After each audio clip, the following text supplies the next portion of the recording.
appeal. Get on there.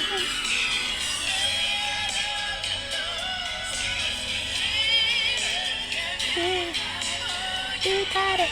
Oh, you got it. You got it.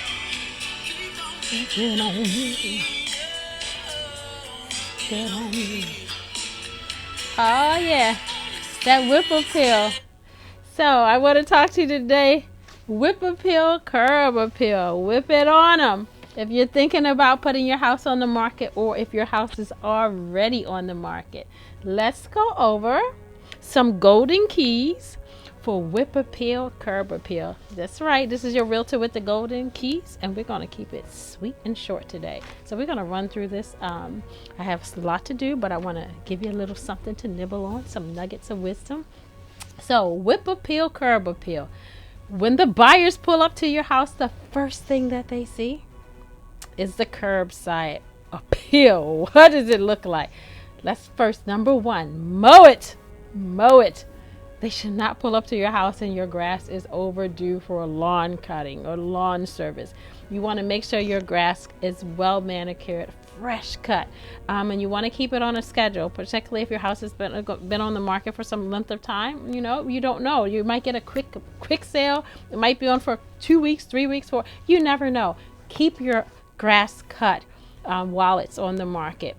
2, ladies, we know we love it when those guys got that fresh edge cut and that hair is edged up. The same thing with your house. Edge it up. So when they cut it, put those points in it. Edge it up so that it's straight. Your lines are straight and along. It's something about a lawn when you pull up and it has that fresh, not just fresh cut grass, but everything is neat and symmetrical and the lines are defined. Something sexy about that to a home buyer. I know we as realtors notice it. So 1, mow it. 2, edge it up. 3, get floral with it. Yeah, get floral with it. Plant those flowers. So it's that time we're getting ready to go into the springtime. If your house is going on the market in the beginning of spring, put those flowers. You might want to consider putting some flowers in ground. It could be perennials, annuals, seasonal flowers. However, give it some color.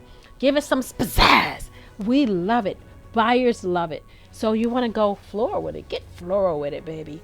In ground, you might want to put up if your porch supports it, think about some hanging planters, something beautiful.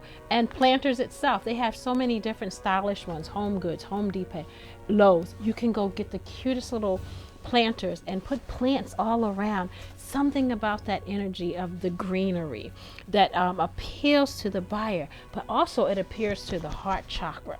So you want buyers to have that warm, loving feeling. And what plants do? What do plants do? They breathe life. They bring life into any atmosphere. So bring life into your home sale. That's number 3. Number 4, matching and modern lawn furniture. I can't tell you how many times I've been to a house and the furniture on the front porch is all beat up. Get rid of it. Nowadays you can go to places like Family Dollar. Sometimes they have the cutest little lawn things. IKEA. You can go Home Depot. You name it. Home Goods. They have the cutest little lawn furniture, but you want to make sure it's modern and matching. Make sure it's matching and that your theme, if you have a certain color thing, that it flows even on the front lawn, even in the back on your back porch. If you're going to put lawn furniture out, if you're going to do it at all, you don't have to, but if you do it, make sure that it's modern, it's neat, it's not tattered and torn and worn, you know. That's number 4.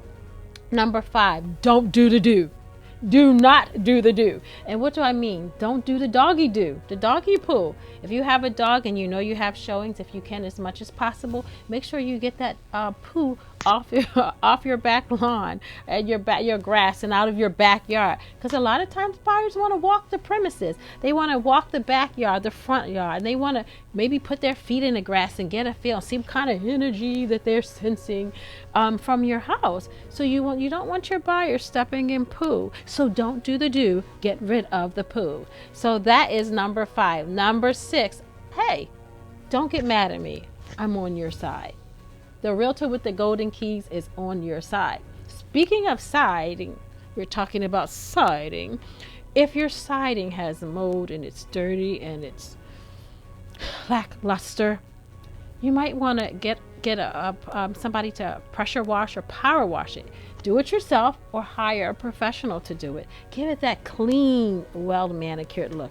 Just like we have to clean our bodies, and you can tell when we haven't bathed. So the same thing with your house. So you want to bathe your house so that it has that good, clean, fresh feeling to the buyer. So get out that pressure washer and power wash the siding of your house. That's number 6. Number 7, quick, get rid of the weed. Not that kind of weed. I don't smoke weed. I know all of America is, but get rid of the weed. I'm talking about the weeds in your garden. I'm talking about shrubbery and bushes that's overgrowing and stuff that is not identified. It's certainly not a plant. It's not a flower. More than likely, it's a weed. Pull it off your garden so that the flowers have room to grow and they can thrive in that atmosphere. And it's just an altogether good look for the buyers. So you want to get rid of the weed. Okay. Solar lights. I think it's the cutest thing when you come up and you have those cute little designs that lights up the walkway. They have them where you can put them all over. They're like string lights. Things like that are just the cutest little things on your back porch. It's things like that that make it different. Especially sometimes you have buyers that might be showing a little bit late. It might be a little bit after sun has gone down if your listing allows for that. So give them some little lighting. Give them some ambiance when they're coming. Give them something that your neighbors aren't. You know what I'm saying? So they set the stage for them. Give them that experience. So you might want to invest in some solar lights, some hanging lights. You know what I mean? Those string lights. Set the tone, set the stage for the buyer. Number 9, certainly not tattered and torn and worn. Screens. Make sure your screens are in good repair. You can pop them out. If you know how to do it yourself, by all means, pop them out and trim the screens and put new screens back in. If you don't know how to do it, you can actually send them out. There are companies that will actually rescreen your windows for you. So that's something. It is nothing more horrible than pulling up to a house, and the house is beautiful, but guess what? The screens are all torn. And when buyers see things like that, they think in their mind, if you didn't take the time to fix a torn screen, what about things that might be going wrong with the house that are major? If a buyer sees that you aren't fixing the smallest things, in their mind they're thinking, oh my God, this person is just taking care of the house. This is what I see. What about the things I don't see? So something as simple as repairing your screens makes a world of a difference, right? Speaking of screens, wash those windows. That wasn't on my list, but since we're talking about it, make sure your windows are cleaner and sparkly. You know what I'm saying? That gives an awesome curb appeal when you look out. Now, you don't want the buyer to come up and there's fingerprints all over your window. It's dirty smudges and somebody had something sticky up on their fingers and they touch the window. It's like, ew. All of that creates a picture in the buyer's mind as to what type of homeowner you are. And it might not be an accurate rendering, but when buyers see things like that, they think either this person's been a little dirty or they're not really repairing the house. And I don't know about that. So you want to make sure screen repair, clean your windows. Number 10, a lot of backyards, a lot of people are famous for it. Burn it.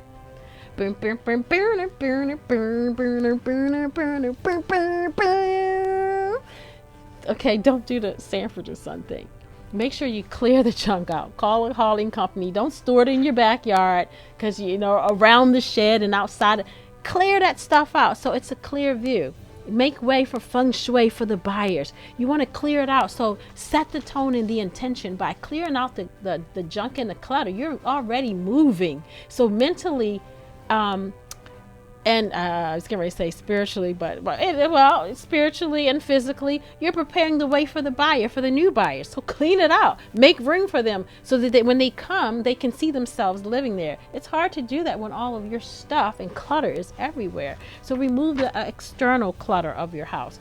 And then I have number 11 is Exterior paint where needed. So if your house has, like, say for instance, around the window sashes that can take a coat of paint, by all means do so, depending on the type of windows that you have. There's something on the outside your shed that needs painting, a coat of paint will do wonders for it. By all means do it.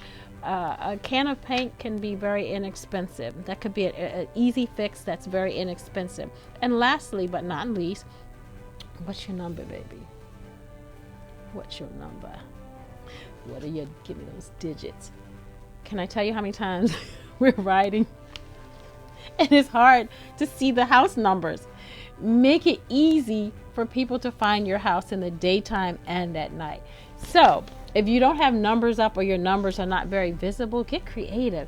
Get those supersized numbers, or get creative with the bling, the fancy ones. Set your house apart from the neighbors. Do something that's very stylish, so when you pull up, maybe you might even want to add some type of a light underneath of the numbers, so that it shines up. When people are riding, they can easily find your house. They don't have to hunt from it and wonder. They're trying to drive, what house is hard to see, especially if it's late at night. So, and you have a late night showing, you want to make it easy for the buyers to find your house. So baby, give them your number. And that's it for me. That's your realtor with the golden keys signing off. I hope that this has helped. Work that whip appeal on your curb appeal, baby. Work that whip appeal. Work it on me. Yeah, you want, it's all right by me. You got that whip appeal. I don't know the words like that. So, but anyway, whip appeal, curb appeal. Hope this has helped. Have a beautiful day. Signing off, your realtor with the golden keys. Mwah.